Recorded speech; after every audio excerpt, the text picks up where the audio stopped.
তোমরা তো আমাকে অনেক কিছু অনেক ভিডিও করা দেখেছো, কোনোদিন দেখেছো যে আমাকে পূজা করতে। তো চলে আসলাম আজকে একটা নিউ ব্লগ নিয়ে। তো দেখতে পাচ্ছ এখানটায় আমি চলে আসলাম পূজা ঘরে পূজা করতে।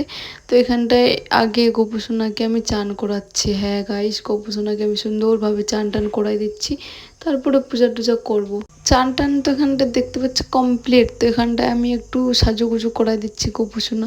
একটু না সাজলে কি হয়, আমার মনের মধ্যে একটু সুন্দরভাবে গোপুসোনাকে সাজিয়ে দিলাম।